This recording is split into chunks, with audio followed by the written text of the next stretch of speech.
Foi aí que Alice Palmer sumiu pra sempre. Ou será que não? E aí, eu sou o Cauê e você tá assistindo Filmologia. De repente você tá assistindo um filme que parece um documentário, aí de repente ele vira um true crime e daqui a pouco você já não sabe mais se ele tem ou não coisas sobrenaturais por trás. E eu tô falando aqui de Lake Mungo, um filme que vai te levando a ter vários tipos de sentimento, inclusive ele aí é um dos mais aterrorizantes para uma parte dos telespectadores. Vamos ficar aqui para ver um pouco mais sobre ele.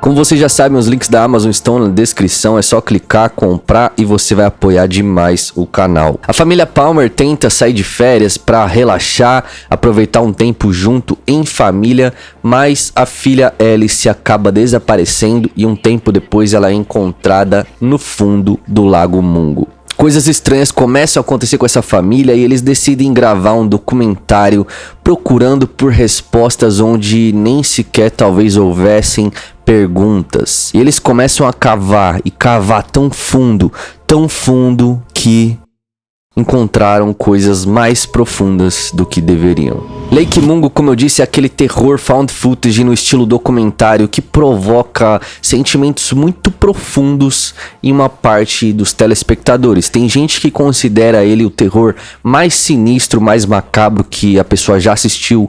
Tem gente que vai achar interessante e tem gente que vai achar entediante. A verdade é que ele tem um tipo de terror diferente, uma mistura de um horror cósmico com um horror tão natural que é o de ser humano. Essa misturada cria uma espécie de terror existencial que nos faz ver tanto um lado de cara, isso é impossível de acontecer, isso não faz sentido algum, quanto um outro lado mais real, mais um drama familiar, uma busca por respostas, um luto familiar, e tudo isso num estilo found footage, numa pegada de documentário, naquele estilo mais realista que nos faz ver esse drama familiar de uma forma muito mais palpável e crível. Depois que a Alice some, a família começa a gravar esse documentário na busca por respostas. Eles querem de fato achar um culpado para aquilo, porque eles creem que dessa forma fica mais fácil de superar o luto. E o filme todo ele vai brincando com a gente nesse sentido.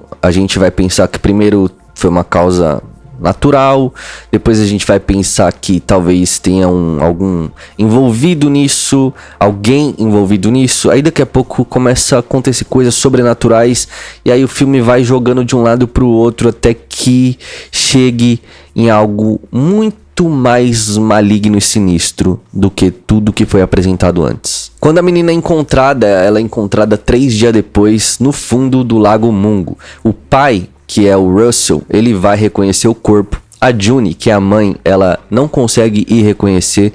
Ela tem essa dificuldade, né? Por conta dela ser mãe, ela não quer aceitar que isso aconteceu.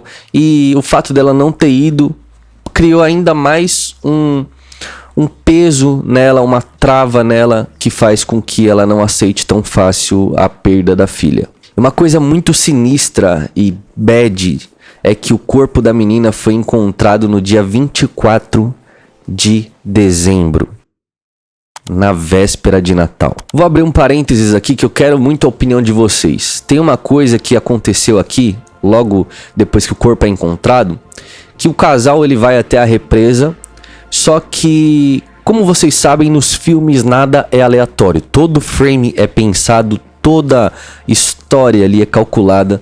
E quando eles vão até lá, o carro quebra e eles precisam voltar para a cidade de marcha ré no meio da noite. Deixa aí nos comentários se você tem uma teoria sobre o porquê disso. Qual que é a explicação? O que isso tem a ver com a trama? Deixa aí nos comentários. A família então passa a experienciar coisas estranhas na casa depois do velório. Barulhos no telhado, sons vindo da janela e também do quarto da Alice. A June começa a ter pesadelos bizarros e a casa tinha uma aura estranha.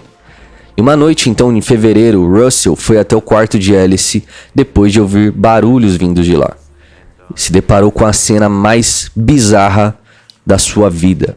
ele viu a sua falecida filha ali, vivendo normal, apontando um lápis, parecendo ver mensagens no celular, e de repente ela percebe a presença do pai. Fica totalmente parada, olha para ele como se demorasse aquele momento, uma eternidade, olhando nos olhos do pai. E daí começa a gritar assim, Get out, get out. And I just, got up and went out as fast as I could. Depois disso, Matthew aparece com vários machucados no corpo e começa a perceber coisas estranhas nas fotos que ele tirava na casa.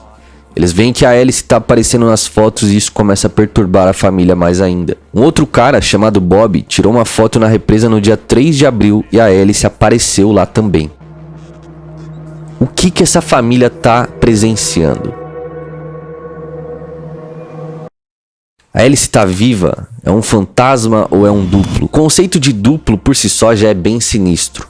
Ele já foi usado amplamente no cinema, mas pra mim ele fica ainda mais sinistro quando se tratam de curta-metragens, como em Double Vision ou Mama Agnes, que usam o conceito de doppelganger absurdamente bem, e só de pensar neles eu já me arrepio. Mom? Hey, sweetie. Só que na minha visão, o filme ele tem um conceito ainda mais sinistro do que o de doppelganger. A June resolve então procurar o Ray, que é um médium, e começa a fazer as sessões de hipnose, visualizando a casa dela, indo até o quarto de Alice e essas coisas. Eles fizeram até umas sessões de tentar contato com o fantasma da Alice. Só que agora que fica uma doideira. Um casal que tava ali na represa e no mesmo dia que o Bob estava, eles estavam ali filmando a diversão deles. E de repente nessa filmagem, no fundo da filmagem, em meio aos arbustos, aparece o Matt, vestindo um casaco da Alice. E logo em seguida o Matthew então assume que forjou as imagens, manipulou elas e até em algumas delas se vestiu como a própria irmã. Só que isso devastou ainda mais a família, principalmente a June, que não estava pronta para deixar a filha partir. Só que tem ainda outra reviravolta, isso me arrepia, porque mesmo depois do Matt assumir a culpa e eles decidirem deixar a câmera ligada lá na casa, num dia que o Matt não estava, a filmagem revela a Alice ali. E o que é isso? É um fantasma? É um doppelganger? É um duplo? O que é isso? Isso intrigou a June e fez ela rever todas as filmagens, e em uma que o Matt tinha falsificado, ela percebeu que o seu vizinho Brett estava ali, no quarto de Alice. E o que já tava horrível fica ainda pior quando a June resolve olhar ali no quarto dela e olha no cofre da menina e encontra uma fita dela tendo relações com esse vizinho e a mulher dele. Ela manteve isso em segredo da família, em segredo do namorado. A coisa fica ainda mais maluca quando a June descobre que a Alice já tinha tido consultas com o médium Ray por conta de sonhos malucos que ela estava tendo.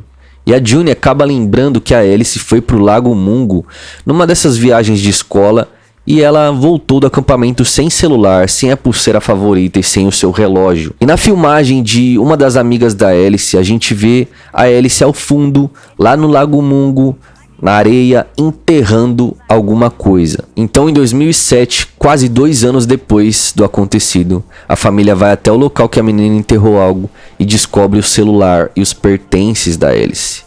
Depois de ligá-lo, eles se deparam com a coisa mais bizarra e sinistra que eles poderiam ver no celular da menina. Essa coisa muda a mente deles para sempre. A Alice gravou um vídeo 5 de agosto, alguns meses antes do seu falecimento. E ela viu ela mesma, no estado em que ela estava quando foi encontrada no lago.